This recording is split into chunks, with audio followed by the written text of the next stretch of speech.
E aí, pessoal, como é que vocês estão? Todo mundo bem? Tranquilos? Vamos lá, né? Depois de uma semana tranquila, né? Tivemos um feriadão, não, a gente tivemos uma aula na semana passada, mas agora a gente volta à nossa disciplina de técnicas e projetos de sistemas, tá? Nessa disciplina, nessa aula, nós vamos começar a trabalhar com um ponto extremamente importante, principalmente quando se fala em qualquer processo de desenvolvimento de um sistema, de desenvolvimento de software, né? Que é um ponto que eu já acabei conversando com vocês algumas vezes, que são os requisitos, tá ok? Lembrem que eu falei para vocês que os requisitos é o que define o que o seu sistema vai fazer, né? E ele precisa ser muito bem definido, né? Precisa ser bem detalhado. Então a ideia aqui dessa aula é a gente conhecer um pouco sobre o que são os requisitos, se só existe um tipo de requisito, não é? Como é que a gente consegue identificar os requisitos? Lembrem que eu falei para vocês o quanto é complicado a conversa que a gente tem que ter com alguém que não é da área, ou mesmo da área, para expor o que a gente precisa para fazer um sistema, né? Então, a ideia nossa é ter essa aula aqui agora, beleza? Tranquilo? Então vamos lá. Quais são os objetivos que a gente vai ter nessa aula? Primeiro, conhecer o que são os requisitos de um sistema, saber o que são os requisitos, como eles interagem com o teu sistema, o que eles servem, como é que eles podem originar artefatos de software, como é que eles podem criar, gerar a partir deles documentação, né? Então a gente vai entender um pouco sobre isso.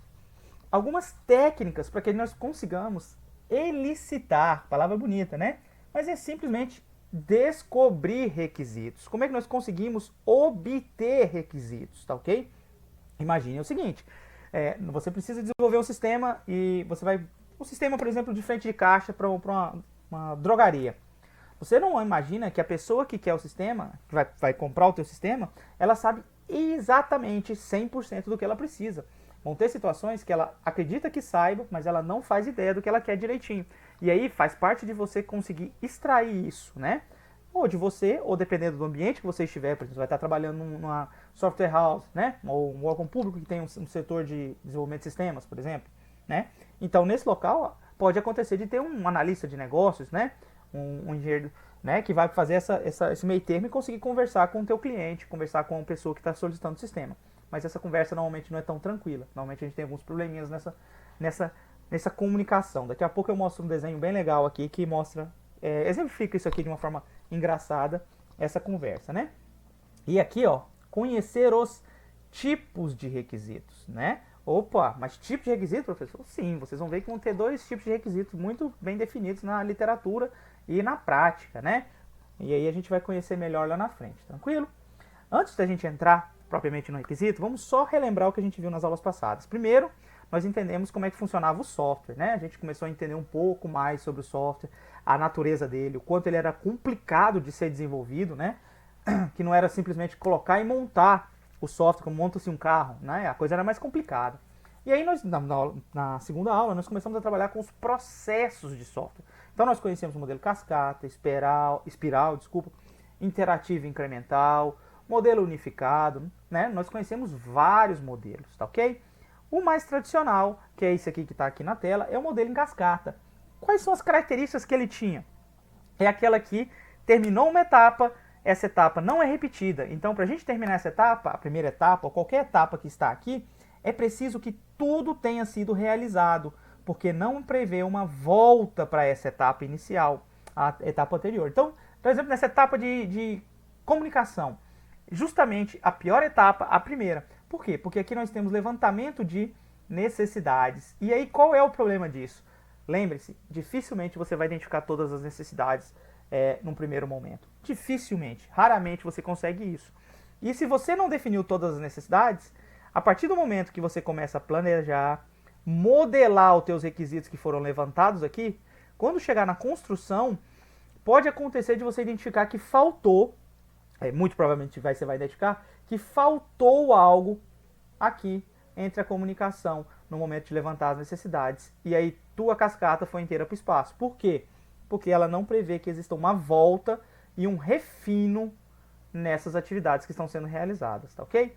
Então, só repassando as atividades. Comunicação é a parte inicial, onde você vê viabilidade, você conversa com o cliente, você analisa o que precisa ser feito, tá? E você levanta, principalmente, o que o cliente, aqui eu vou tratar cliente, a pessoa que está contratando o teu software, né? Ou poderia ser você também. O que você quer, ou o que o cliente quer que tenha no sistema. Ah, eu quero que emita nota fiscal eletrônica, eu quero que emita relatórios. No caso de uma escola, eu quero que eu cadastre meus alunos, que eu cadastre professores, que eu consulte professores, né? Então aqui a gente começa a conversar e ver o que ele quer. Aqui, extremamente importante, porque aqui também reside um dos problemas. Lembra do que nós vimos lá, que a manutenção do software é a parte que mais despende custo e tempo, né? Construir até que não é tão complicado, mas dar manutenção nisso é muito problemático. Então aqui, para iniciar, nós precisamos definir algumas coisas, estimativas, né? Cronograma é importante, né? E como é que eu vou conseguir acompanhar o que está sendo feito, né? Então eu estimo que, por exemplo, eu vou precisar gastar, sei lá, R$1 milhão. E quanto tempo? Em 5 meses, né? E aí como eu consigo aferir que esse desempenho durante os meses estão acontecendo, né? Então a gente consegue começar a planejar isso aqui. Depois que isso foi passado, a gente passa para a parte da modelagem, tá ok? A primeira parte a gente começa a analisar como estão os requisitos, como é que eles foram definidos, quais são os requisitos. E a gente começa a pensar eles, desenhar eles e começa a preparar um projeto de software. Esse projeto é o que vai servir de base para a nossa codificação e os nossos testes, tá ok? Por que os nossos testes? Porque a partir de um requisito, por exemplo, meu sistema tem que gravar 10 professores, minha turma tem 10 professores. Vamos imaginar, então minha turma tem 10 professores. Então aqui nos testes eu preciso testar se realmente eu consigo inserir 10 professores em uma turma. Percebam o encadeamento que está aqui?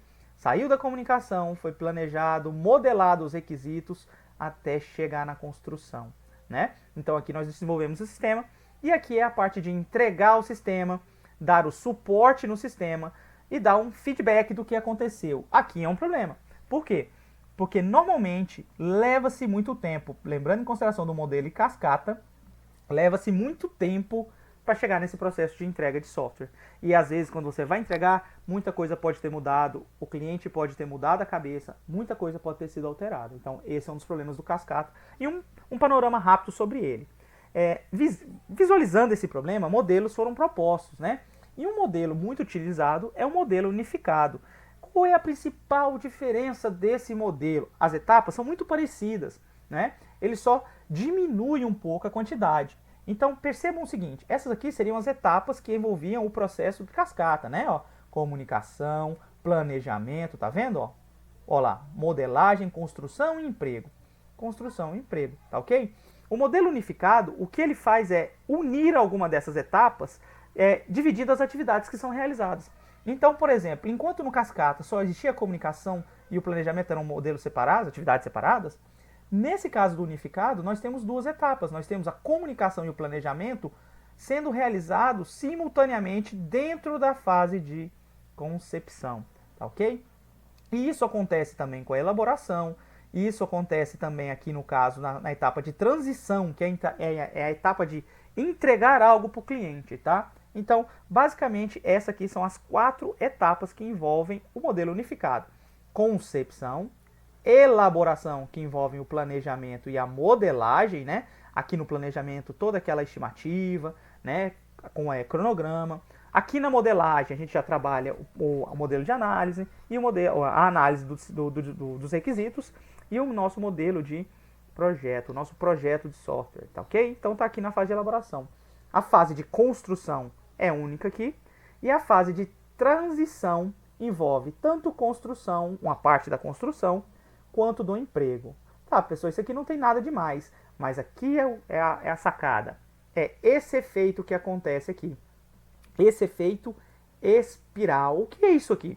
Isso aqui indica o seguinte: meu sistema agora ele não é rígido como era o cascata, em que depois que eu passei da primeira fase da comunicação, eu nunca mais voltava nessas fases. Isso aqui não acontece no modelo unificado. Por quê? Porque ele se inicia na comunicação e ele passa por todas as etapas. Só que ao final dessas etapas, ele precisa me entregar um incremento de software. O que é um incremento? Uma parte do meu sistema, tá? Ele tem que me entregar uma parte funcionando do meu sistema. Isso aqui vai para minha produção, outra etapa, né? Minha produção, tá ok? Ao final disso aqui, meu sistema não está completo. E aí ele continua fazendo esse processo de espiral até que o meu sistema esteja terminado. Isso são chamados de interações, né? Iterações, desculpa. São as minhas iterações. Então eu vou repetindo isso. E aí aqui tem uma parte legal. Vamos imaginar que ele chegou no incremento do software, e aqui, aquele exemplo que eu dei dos 10 professores por turma, aqui não aconteceu. Se fosse no cascata, nós teríamos um problema gigante. Mas aqui no modelo unificado, não. Por quê?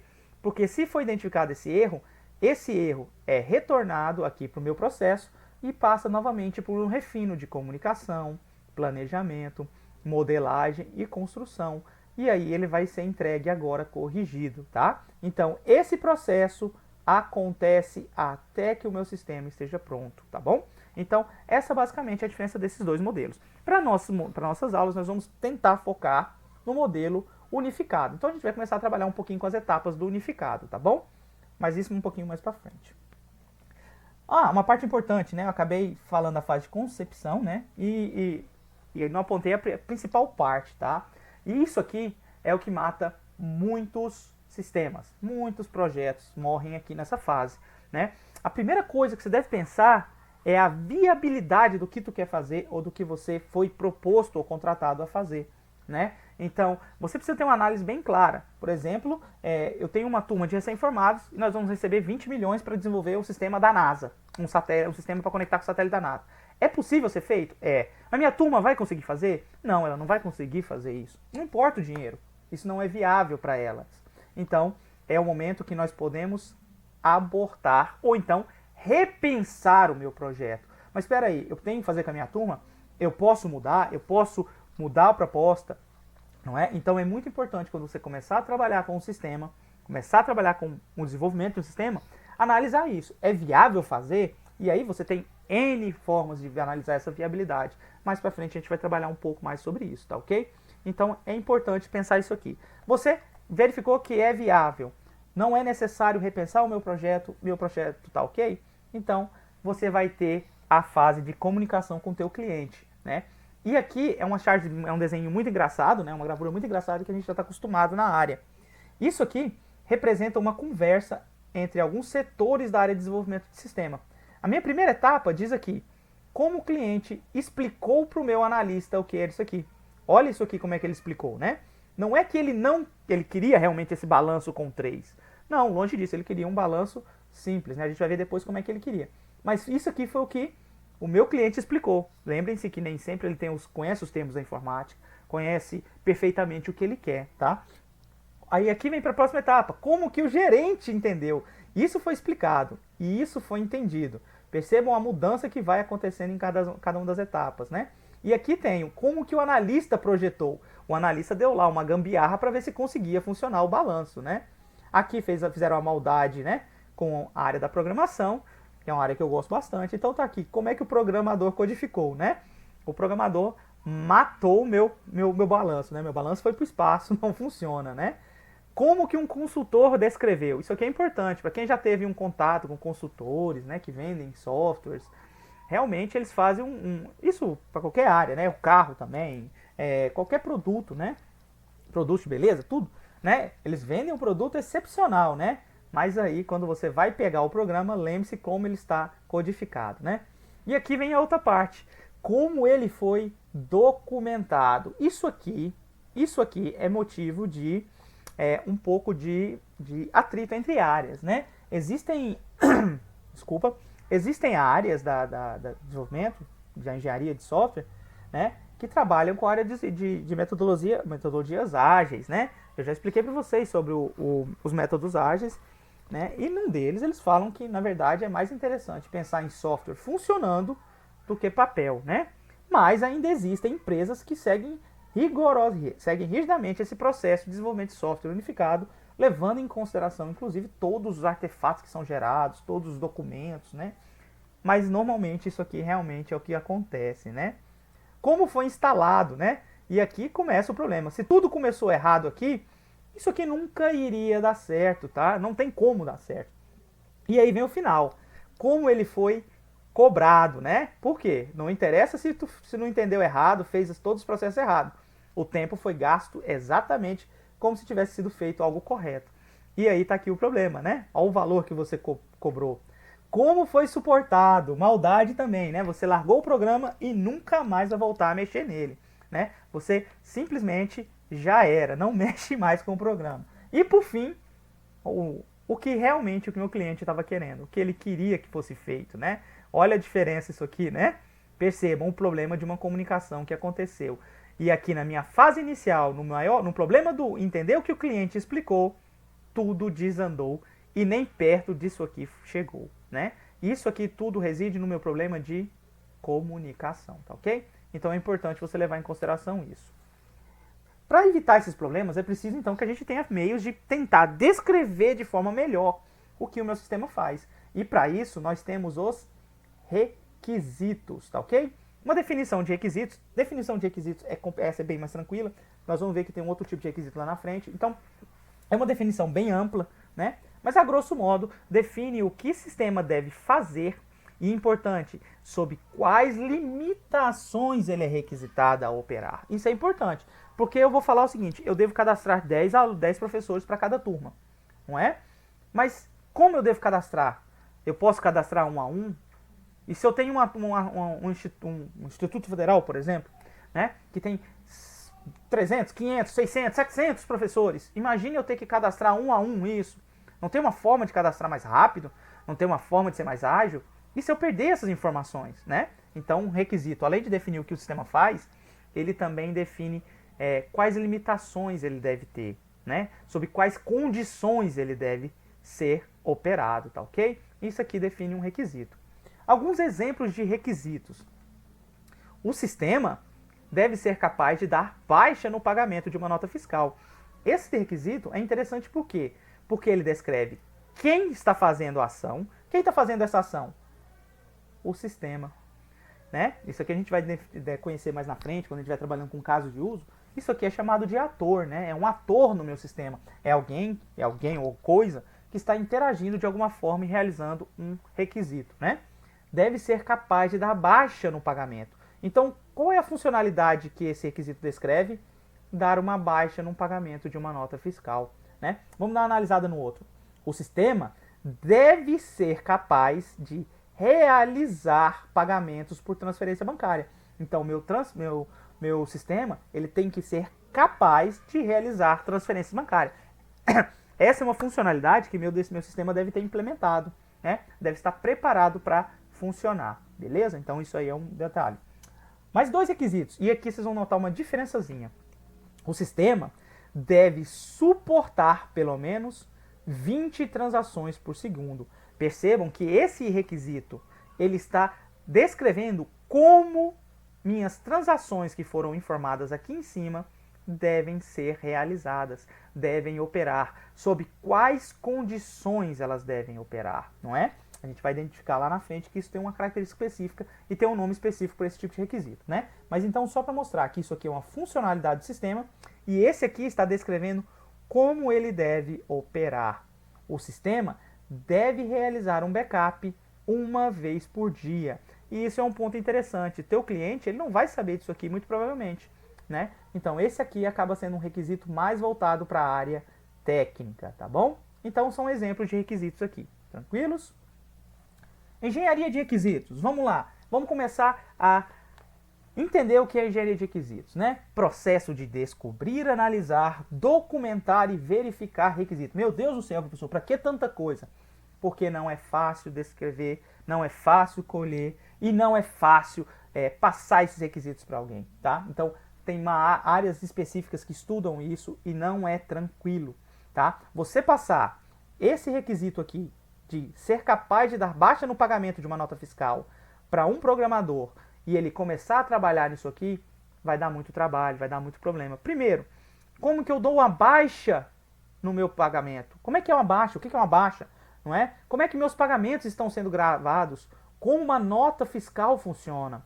Não é? Quem cadastrou essa nota fiscal? Em que local está essa nota fiscal? Como eu devo informar isso aqui? Não é? Então, percebam que existem muitos pontos que precisam ser esclarecidos em um requisito simples desse. Né? Um simples por quê? Porque teoricamente tem duas linhas, mas os processos são extremamente complexos, né? Dar baixa no pagamento, como isso vai ser realizado? Onde eu vou dar baixa nesse pagamento, não é? Como é que foi feita a minha nota fiscal? Do mesmo jeito isso aqui, ó. Ele deve ser capaz de realizar pagamentos. Como que eu realizo um pagamento? Por transferência bancária. Em quais bancos vai ser aceito? Funciona do mesmo jeito em todos os bancos? Como é que eu vou conseguir conectar no banco? Como é que eu vou conseguir conversar meu sistema e o banco, né? Então, é para isso que nós temos a nossa engenharia de requisitos, para tentar descobrir, analisar um requisito, documentar ele de uma forma que alguém consiga pegar aquele requisito e entender muito bem o que estava sendo proposto e verificar se aquele requisito realmente é válido, é funcional e é possível de ser testado. Tá? Então isso aqui envolve a nossa engenharia de requisitos. Nós temos dois tipos que estão mais ou menos associados aos requisitos, né? Principalmente levando em consideração usuários, tá? Por que isso? O nosso primeiro tipo aqui diz respeito basicamente aos requisitos do usuário. Olha lá, é quem detém o dinheiro, é normalmente quem está contratando você, tua empresa, está contratando alguém para desenvolver o teu sistema, né? E normalmente eles estão associados a quem? A área de negócio da minha empresa, ou da empresa que vai ser desenvolvida, né? Por exemplo, gerentes, né? Os gerentes, usuários finais. Então imagina que você vai desenvolver um sistema para uma drogaria. Só que você vai vender para uma drogaria específica. Então quem é o teu usuário final? O dono da drogaria. Então os requisitos de usuário vão nascer desse pessoal aqui, tá bom? Engenheiros do cliente e fornecedores. Então eles nascem dessas pessoas que não são técnicas na área de informática. Ah, pessoal, mas pode acontecer. Claro que pode. Você pode ter um gerente que entende perfeitamente da área, tá? Então aqui são situações atípicas, mas o ideal não, desculpa, né? Mas o normal é que seja essa situação aqui, tá? Os requisitos dos usuários, eles nascem de quem? Eles nascem das pessoas que estão envolvidas com o negócio da empresa que você está trabalhando, vai desenvolver, para quem você vai vender o teu sistema, beleza? E os requisitos que estão analisados, envolvidos ao sistema, no caso, lembra daquele backup das transações que eu citei lá atrás? Normalmente eles nascem já do papel, do perfil dos desenvolvedores de sistema, ou do perfil de quem está realmente envolvido com o desenvolvimento do sistema. No caso aqui, analistas de sistema, que é o pessoal que vai analisar e projetar o meu sistema, os arquitetos de software e os desenvolvedores, né? E aqui teria mais áreas, né? Teria a área de banco de dados, também levaria em consideração aqui como é que vai ser, né? Então, essa área aqui acaba levantando requisitos voltados mais para a área do sistema. Essas pessoas que estão envolvidas com o negócio da empresa ou do teu cliente levantam requisitos associados ao usuário. Vamos deixar esses requisitos do usuário e sistema aqui, daqui a pouco vocês vão entender essa diferenciação um pouquinho melhor, tá bom? Engenharia de requisito. Qual é o processo normalmente? Óbvio que isso aqui é idealizado, né? Nem sempre isso é possível. Né? Pode chegar em um lugar que você vai sentar com a pessoa e vai falar qual é o seu requisito, o que você quer. Você vai escrever 2 linhas e vai para programar e vai fazer o teu sistema. Né? Mas isso aqui é uma idealização, seria algo perfeito, né, para ser realizado. Primeira coisa, olha aqui o ponto. Né? Tudo começa aqui. É viável fazer o que você quer? Sim, é viável. Isso aqui normalmente gera um relatório, né? Um relatório de viabilidade. Tá? Podem acontecer situações que isso aqui é desnecessário. Por exemplo, você precisa obrigatoriamente mudar para... que aconteceu há algum tempo, né? As notas fiscais tradicionais passaram a ser nota fiscal eletrônica. Você não consegue estudar a viabilidade disso. Não adianta você falar que não é viável.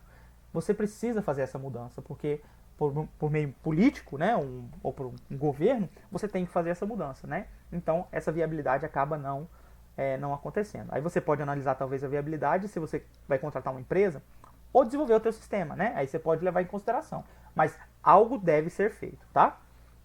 A próxima fase é licitação de análise de requisito. Percebam aqui sempre esse ciclo, tá ok? Por quê?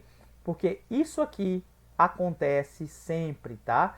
Lembrem lá do nosso modelo unificado, no espiral, né? Olha aqui, isso aqui está em constante ação, está em constante iteração. Eles estão constantemente repetindo isso aqui. Então eu faço a licitação e a análise dos meus requisitos. Eu descubro meus requisitos e eu faço uma análise deles, né? Faço um tratamento sobre se isso é funcional ou não e como isso pode ser melhor tratado e entendido, né? Isso aqui normalmente nasce um modelo de sistema. Especificação dos requisitos. Eu descobri eles. Aqui eu vou esmiuçar os requisitos, né? Eu vou espremer eles ao máximo, de forma que fique bem mastigado e bem claro para quem vai pegar esse requisito lá na frente, quem vai desenvolver ele ou analisar, que consiga entender muito bem, né? E aqui nascem então os requisitos de usuário e o de sistema que a gente acabou vendo lá atrás, né?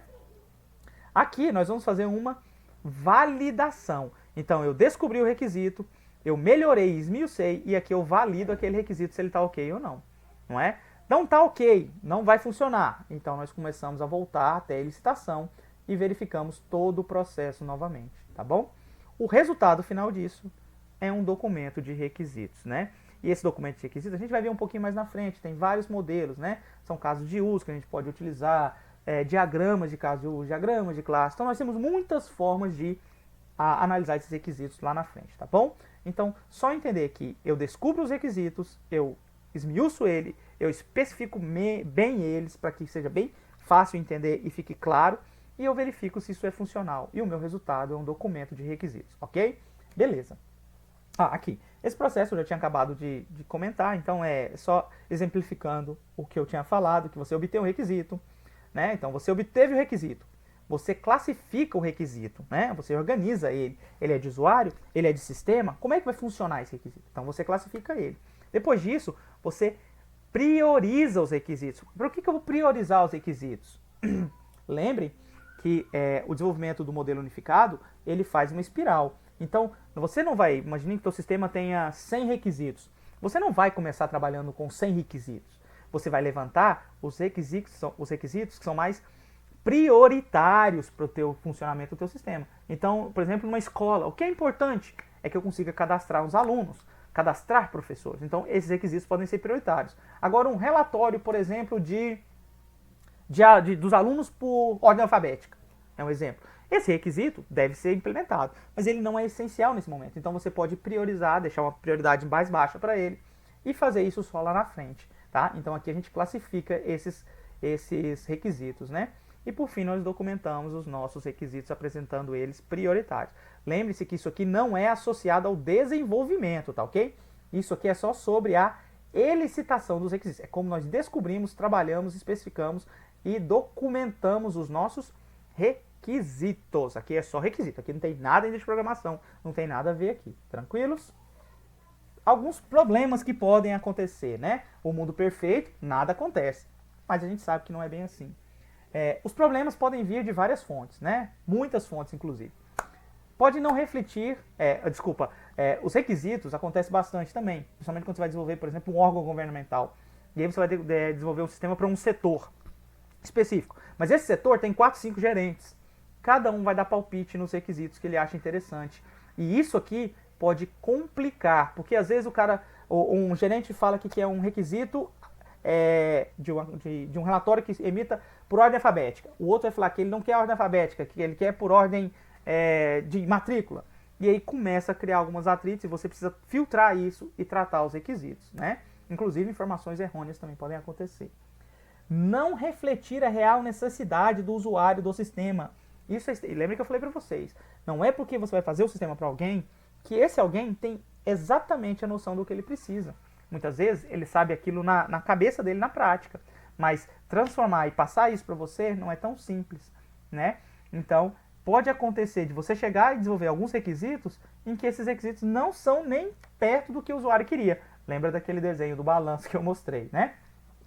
Serem inconsistentes ou incompletos, tá? Um exemplo disso foi o que eu acabei de falar da turma. Eu falei que o sistema deve permitir que sejam cadastrados 10 professores por turma. Agora imagine que eu tenha esquecido esses 10 professores por turma. E na minha cabeça, eu imagine que só possa ter um único professor por turma. Então eu não pensei isso, eu não conversei isso com o responsável que está me passando essa informação, o meu cliente. E aí quando eu chego lá na frente, ele vai me falar o seguinte, eu preciso cadastrar 10 alunos, 10 professores nessa turma. Entendeu? E aí eu comecei a ter um problema. Por quê? Porque todo o meu sistema foi pensado para um único professor. Então pode acontecer isso também. Pode ter um alto custo para mudanças depois de acordados. Isso aqui também pode acontecer. Você pensou um requisito, mas depois que ele for mudado, que fosse necessária uma mudança, um custo muito grande tenha que ser realizado. Por exemplo, desenvolver nota fiscal eletrônica. Eu vou registrar uma nota fiscal eletrônica. Mas quantas notas fiscais eu vou registrar? Imagine que sejam milhares. E eu precise de contratar um novo data center. Ou comprar um banco de dados mais forte, robusto, alguma coisa do gênero. Isso pode levar a um custo mais alto e pode inviabilizar o meu requisito, né? E mal entendido entre clientes e desenvolvedores. Aqui é um disse-me-disse, né? Aqui é o ataque que acontece. Clientes brigam com desenvolvedores brigam com clientes, né? Ao contrário de eles estarem trabalhando juntos nesse processo de desenvolvimento. Mas acontece muito, né? O cliente fala uma coisa, o desenvolvedor não concorda, faz outra, e aí começa uma briga disse-me-disse daqui, e normalmente isso afeta o desenvolvimento do teu sistema, beleza? Então são alguns problemas que podem acontecer. Agora aqui já são algumas diretrizes para você escrever melhor o teu requisito. Olha só, da mesma forma que a gente trabalha com desenvolvimento de sistemas e a gente tem algumas convenções para desenvolver um sistema, lembra do Java, né, do camel case, né, o começar clássico, letra maiúscula, né, tudo isso. Aqui nós também temos algumas diretrizes. Professor, eu posso fazer do jeito que eu quiser? Pode, mas se você fizer de um jeito diferente, alguém que tem uma noção dessa diretriz, como conceito, vai olhar o teu requisito e vai ter muita dificuldade, né? Ou você pode errar algo que alguém já fez e não errou, já fez, errou e corrigiu, e você pode fazer isso, né? Então, é muito importante você seguir essas normas. Nossa caso aqui na nossa disciplina, vocês vão seguir essas normas, né? Primeira norma, adotar um formato padrão. Isso é importante, né? Você começa a falar, descrever um requisito de uma forma e você vai mudando essa forma, né? Como ela vai sendo descrita. Isso pode gerar confusão para o desenvolvedor, pode gerar confusão para quem vai pegar esse teu sistema, né? Ou esse documento seu de requisitos, tá bom? Usar a linguagem de forma simples e consistente. Isso é bem interessante, né?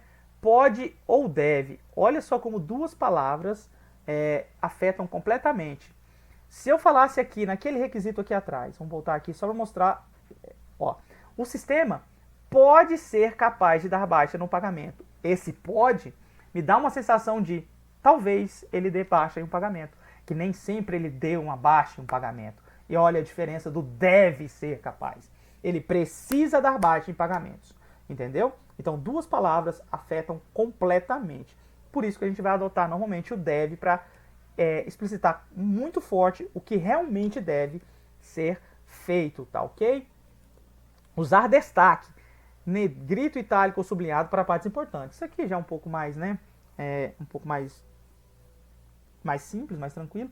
Mas é importante você dar destaque no que você acha importante que seja apresentado para quem vai ler. Muito cuidado com isso. Não quer dizer que você vai colocar negrito em tudo, porque você não deu destaque em nada e virou uma salada, né? Evitar jargões na informática em requisitos de usuário. Isso é extremamente importante. Por quê? Não imagine que o teu cliente vai falar alguma coisa, a pessoa que você está contratando no teu sistema, usuário final, e ele vai pegar o teu, que ele nunca mais vai querer saber o que está acontecendo no teu sistema. Isso não acontece. Normalmente a gente conversa com ele e a gente volta a conversar com ele depois para passar, ó, foi isso aqui que eu entendi, é isso aqui. E aí você começa a usar alguns jargões na informática. Por exemplo, o sistema deve realizar um insert na minha tabela de banco de dados. Aí o teu cliente, o teu usuário, que não tem conhecimento de informática, vai falar, o que raio é um insert? É um bicho de comer? Né? Ou o que é uma tabela de banco de dados? Eu também não entendo isso. Né? Agora, se você consegue falar, por exemplo, que o sistema deve permitir o cadastro de produtos, deve permitir o cadastro de medicamentos, né, em diferentes categorias, então aí ele vai entender isso melhor, tá bom? Então evitar usar jargões, né? Isso serve para nossos exercícios que nós vamos fazer, tá bom? Agora vamos pular para nossas técnicas de elicitação. Quais são as técnicas que nós podemos utilizar para capturar requisito? Aqui não tem receita de bolo, tá, meu pessoal? Não tem jeito. Você vai usar várias formas, você vai ter que passar vai ter muita dor de cabeça para conseguir, tá bom? Então não tem uma receita. Você vai, lembre daquele ciclo que eu falei para vocês, você vai elicitar os requisitos, planejar, analisar e passar, e verificar, validar. Vai fazer esse processo até que seus requisitos estejam aceitáveis para passar para próximas fases, tá bom? Duas formas, reunião formal e informal, né? Reunião formal, aquela reunião mais tradicional, com realmente representantes, né? Que vão solicitar o teu sistema, e aí é todo aquele aparato, né? Ou uma reuniãozinha informal mais simples, que você só sente com o cara, o cliente teu que tu quer, o Zezinho da esquina que tu vai fazer o sistema dele de bar, senta com ele e vai conversar. O que você quer? Ah, você quer isso aqui? Você vai fazendo a anotação, né? Isso é uma forma de você começar a capturar requisitos, tá bom? Questionários também é interessante, né? Você pode passar um questionário, por exemplo. Você tem um sisteminha, você quer fazer uma melhoria nele. E aí você passa um questionário para uma grande quantidade de usuários que operam aquele sistema. E aí você pergunta o que eles gostariam que tivesse de mudanças lá. E aí alguém vai falar, eu queria que meu relatório fosse impresso em paisagem, não em retrato. Eu queria que fosse possível imprimir na cor azul. E aí você pode capturar requisitos a partir de questionários. Também é uma forma interessante. Brainstorming, essa daqui é muito legal, é muito utilizado pelas empresas novas, que se o nome agora, mas não tem problema, depois eu lembro lembro na frente, né? Que é o quê? Aqui é simplesmente estouro de ideias, né? Chuva de ideias. O que é isso aqui? Cada um começa a falar o que acha que deve ter. E vai na coisa mais louca possível. Então, meu sistema tem que fazer isso, conectar com a NASA. Meu sistema tem que explodir uma bomba. E aí você começa a pegar isso, não é por brincadeira. Mas por quê? Porque normalmente a pessoa pode falar algo realmente interessante. Você não vai fazer tudo isso, mas você vai começar a fazer um filtro no que foi falado. E a partir dali você pode começar a ter alguns requisitos para trabalhar. Tá ok? Então, brainstorm também é uma forma de trabalhar. Análise de documentos. Isso também pode acontecer muito. Isso aconteceu bastante, por exemplo, com a nota fiscal eletrônica também. As secretarias de Estado, né, as secretarias da Fazenda dos estados, elas receberam documentações do governo federal, da Receita Federal, sobre como desenvolver o sistema. Tá? Então, não foi um documento com os requisitos, mas são documentos que descrevem o funcionamento do meu sistema, do como é que funciona o sistema deles, como é que é a emissão de uma nota, qual é o modelo, né? Então, a partir disso, você começa a analisar aqueles documentos e pode criar, analisar, listar e apresentar, descobrir teus requisitos. Também é uma forma interessante disso acontecer, né? Protótipo. Muito legal esse protótipo. Isso aqui costuma funcionar muito bem. Por quê? Porque o teu cliente pode não ter o sistema na cabeça. E quase sempre ele não tem, não é? E aí, por exemplo, você pode fazer um desenho simples como esse aqui, né? Existem vários programas, nós vamos trabalhar com alguns programas que fazem isso, né? Que já montam esse modelo bem simples. E aí você pode passar para ele. Esse protótipo não é funcional, tá ok? Ele não faz nada, é só uma tela simples para colher informações desse meu cliente. Então, por exemplo, ele pode olhar o seguinte: eu gostei no nome aqui, mas cadê o sobrenome? Faltou. Olha, você acabou de capturar um requisito. Você está falando que ele deve ser o sistema deve permitir cadastrar o nome e o sobrenome do teu cliente. Tá vendo? Então, como imagem, você conseguiu observar isso. Por exemplo, aqui, ó, casado, solteiro e divorciado. Vamos imaginar que existam outras situações, não é? E existem, a gente sabe. Opa, então ele vai analisar. Opa, tá faltando um requisito aqui, ó. Tá faltando, desculpa, um requisito não, tá faltando um item. Eu queria que você adicionasse. Então, por uma tela, você conseguiu analisar um requisito. Tá ok? Então, a gente pode fazer isso utilizando protótipos. Essa aqui é uma página simples. Você poderia ser, por exemplo, um protótipo para um dispositivo móvel. Você poderia fazer uma telinha para um dispositivo móvel para ele ter uma noção de como é que funcionaria no teu celular. E aqui pode nascer requisitos tanto de usuário quanto requisitos de sistema também, né? Minha tela quando eu pego um dispositivo móvel muito pequeno, tá cortando isso aqui. Tem como melhorar? Então a gente pode pensar nisso, né? Então, são formas que nós temos. O bendito do legado. Olha o meu legado. Lembra que eu conversei com vocês sobre software legado? É aquele bichinho que está lá no canto, ele funciona, em alguns casos está com a tecnologia muito antiga, mas ninguém mexe nele porque ele está numa parte crítica de todo o meu processo da minha empresa, né? Então ele é o legado. Então, às vezes a gente precisa redesenvolver ele, né? E aí eu posso partir de um manual dele, desde que esse manual não esteja também como aquele desenho que eu mostrei para vocês, que é o quê? Ele não foi bem documentado.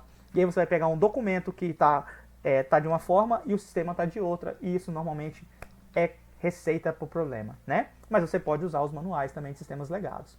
Cenários, muito utilizado. Esse cenário é muito utilizado, né? Esses cenários são chamados de casos de uso, né? O que é um caso de uso? Ele descreve minuciosamente como deve acontecer um requisito, tá bom? A gente vai trabalhar com isso também nas próximas aulas. Nessa primeira parte é mais entender o que é um requisito, né? Depois nós vamos começar a especificar eles. Então, olha só que legal. Esse requisito, ele é chamado de cadastrar morador. Então, muito provavelmente ele deveria estar descrito assim: o sistema deve permitir, ou no caso, aqui na casa é um administrador, né? A gente já está vendo aqui pelo ator, né? Então, o administrador deve permitir, o sistema deve permitir que o administrador cadastre moradores, tá ok? Então aqui, ó, esse é o nome do meu requisito. E aqui é o ator principal. O que é o ator? É quem está participando diretamente no meu sistema. É quem vai iniciar esse meu sistema. Quem que vai começar isso? O administrador, né? o sistema deve permitir algum acesso aqui. Então ele é um ator secundário. Isso a gente vai entender melhor. E aí tem um resumo dele, claro. Ó. Este caso de uso descreve as etapas realizadas pelo administrador do sistema, ó, eu acabei falando, tá vendo? Para cadastrar o morador no banco de dados. Quais são as condições para que isso aconteça? O morador não deve estar cadastrado no banco de dados. Percebam que só naquele requisito de cadastrar o morador, olha quantos itens que aconteceram aqui, né? Inclusive, todas as ações que são realizadas e por quem é realizado, tá vendo? Ó? Então, a ação do ator e a ação do sistema, tá bom? Isso a gente vai entender melhor. Então, o cenário ele descreve de forma mais detalhada um requisito, tá bom? Diagrama de caso de uso também é muito legal, é muito prático, é um diagrama muito simples. Professor, por que está com esse bonequinho horrível aí? Porque ele está usando a OML, né? A gente já conversou sobre isso também, e é o padrão para representação de atores, é essa representação gráfica aqui. Então não tem mistério. Nesse exemplo aqui eu tenho dois atores. Quem? Um cliente e o banco propriamente, né? Ou o sistema também. E o que eles podem realizar? Meu cliente ele pode realizar um saque. O banco também pode fazer esse saque, tá? Como que esse saque vai acontecer? Aí é o momento que a gente pula para o nosso cenário e tenta descrever como um saque é realizado, tá bom? Então, basicamente, isso aqui são as formas que nós temos para descobrir os requisitos, elicitar os requisitos, né? Professor, já tem essas formas? Não, nós temos várias formas para fazer isso, né? Mas as que a gente está apresentando são essas, beleza? Vamos lá, quase terminando. Tipos de requisitos. Lembra que eu falei para vocês lá no início. Guarda requisitos de usuário e requisitos de sistema. Guarda aquilo na cabeça para usar agora, tá? Primeiro nós precisamos identificar características de requisitos. Quais? Performance, por exemplo. Qual o tempo de resposta? Qual é um tempo de resposta adequado? Imagine o seguinte, eu vou emitir um relatório, voltando para o exemplo da escola. Eu vou emitir um relatório de alunos que estão com baixa frequência. Quanto tempo vai levar esse relatório? 2 dias. Espera aí, isso é viável? Como é que isso pode acontecer? Não, esse meu relatório ele não pode levar isso. Meu relatório tem que levar 10 minutos, não é? Então, a gente vai analisar essa performance. Segurança. Quais são os requisitos de segurança que devem estar envolvidos no teu sistema? Ah, ele deve fazer uma conexão segura, ele deve guardar backup, ele deve registrar, por exemplo, aqui, ó, nesse modelo aqui. Esse include está indicando o quê? Que toda vez que é realizado um depósito, também é registrado é marcado um registro de movimento do que aconteceu, não é? Então isso aqui é uma garantia de segurança, que se o depósito foi realizado, tem um registro do que isso que aconteceu. Por quê? Imagine que depois seja necessário fazer uma auditoria e você tem esse registro, tá bom? Então tudo está muito bem interligado. Usabilidade. O software deve seguir identidade visual, né? Lembra que eu comentei com vocês. Imaginem que, por exemplo, isso acontece muito em sistemas mais antigos, né? Hoje em dia a web melhorou bastante, então a gente não tem tantos problemas assim. Mas com certeza você já deve ter acessado um sistema que foi uma miséria para você fazer alguma coisa. Que você não conseguia identificar um erro, você não conseguia encontrar aonde estava o botão para fazer a ação que você queria, não conseguia encontrar a ação que você queria, né? Isso também é importante a gente levar em consideração, né? Então, diante desses pontos, nós temos 2 tipos de requisitos. Nós temos os nossos requisitos funcionais, e requisitos não funcionais. O que é isso? Requisitos funcionais definem as funcionalidades do meu sistema, o que o meu sistema deve fazer, tá bom? E os requisitos não funcionais declaram as características declaram as características que o sistema deve possuir e que estão relacionadas à sua funcionalidade. Naquele exemplo lá atrás que a gente acabou comentando na nota fiscal, eu tinha um exemplo dos dois requisitos. Ele falava que o sistema deve permitir a baixa de pagamento, a baixa de um pagamento da nota fiscal eletrônica. Isso é uma funcionalidade do meu sistema, tá? Essa diferenciação não é tão clara. Tem autores que apontam algumas diferenças, características, definições. Isso aqui acaba acontecendo um pouco mais na prática, com o tempo você vai acabando conhecendo um pouco mais, né? Então, pra gente, fiquem tranquilos, nós vamos aos poucos entendendo como é que funciona cada uma dessas coisas. Não espero que vocês saibam definir perfeitamente o que é funcional ou não funcional, porque não acontece, muita gente que trabalha na área tem dificuldade, tá? Então, só para forçar, então, funcionalidade do sistema, no caso, essa deve dar baixa no pagamento, era uma característica funcional, um requisito funcional. E aí ele falava o seguinte, naquele mesmo modelo, naquele mesmo exemplo, o sistema deve realizar 40 transações por segundo. Tá? Quais são essas transações? São as baixas de pagamento. Então ele está descrevendo como essa funcionalidade deve acontecer, como essa funcionalidade deve ser realizada. Um outro exemplo é aquela questão do backup em banco de dados. Tá vendo? Isso aqui também diz como isso deve acontecer, como deve acontecer com os requisitos que são funcionais. Tá bom? Inicialmente nós vamos trabalhar mais com os funcionais para depois entrar para os não funcionais. Até porque vocês vão ver que os não funcionais são muitos tipos possíveis, né? Ó, requisitos funcionais. Vamos ver alguns exemplos de requisitos funcionais? O usuário pode pesquisar. Olha esse pode. É complicado, né? Mas por que está aqui?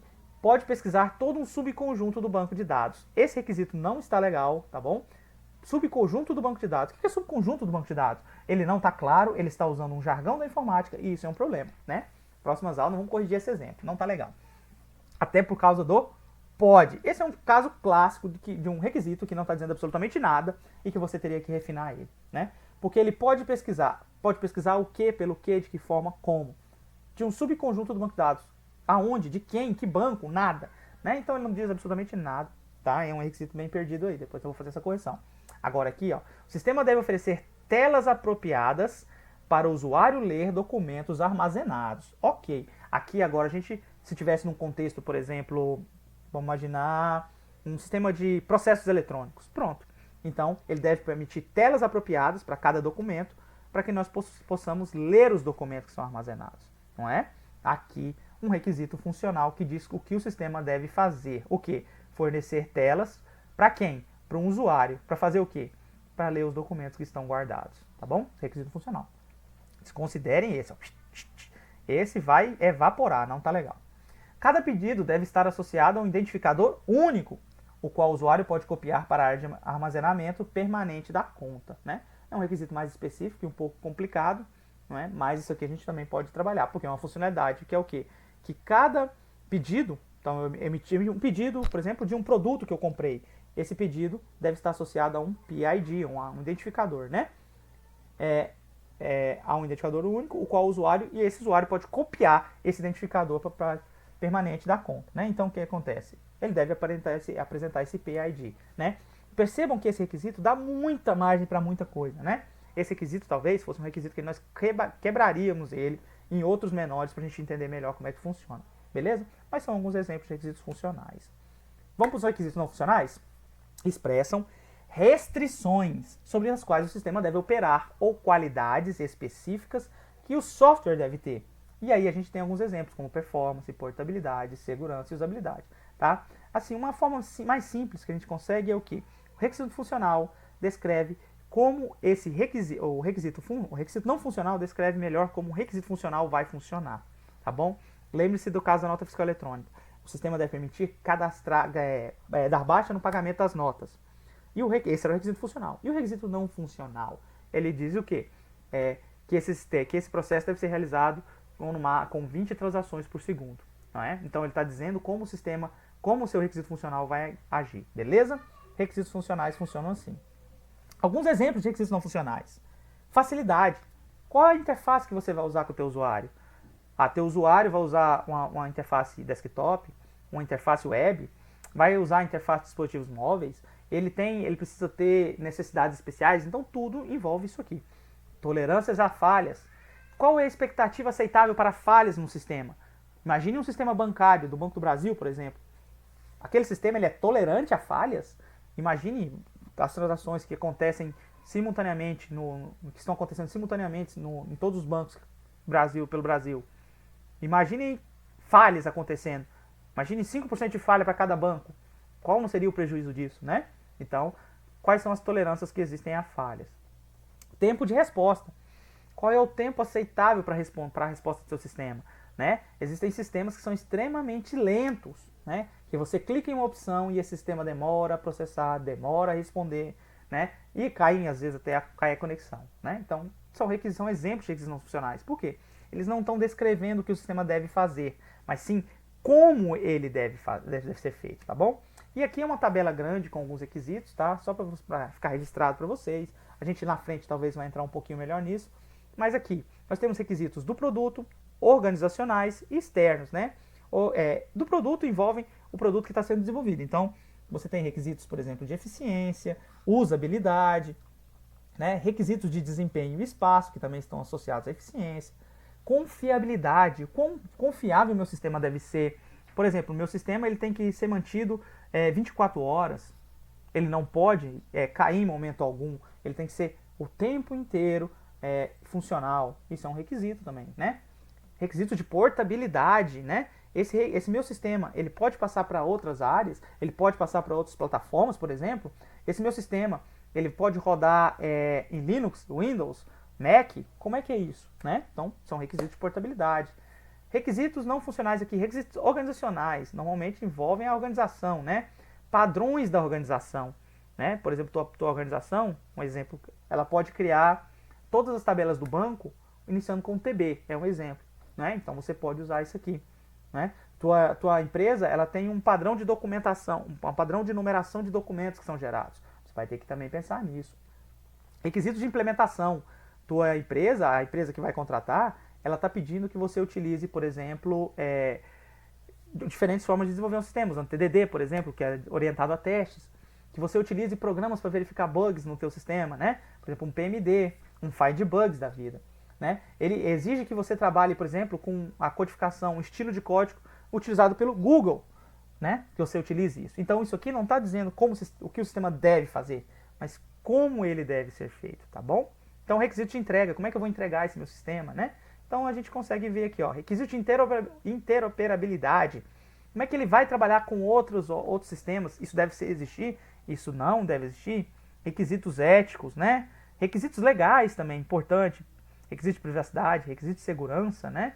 Teu sistema está guardando os dados corretamente, seguros, escondidos, né? Então, são uma tabela de requisitos, depois nós vamos trabalhar melhor sobre isso aqui, tá bom? Alguns problemas nos requisitos funcionais, não funcionais, né? A especificação quantitativa de requisitos funcionais, não funcionais, é difícil. Por que é que ele falou que são 20 transações e não 10, por exemplo? Por que não 50 transações, né?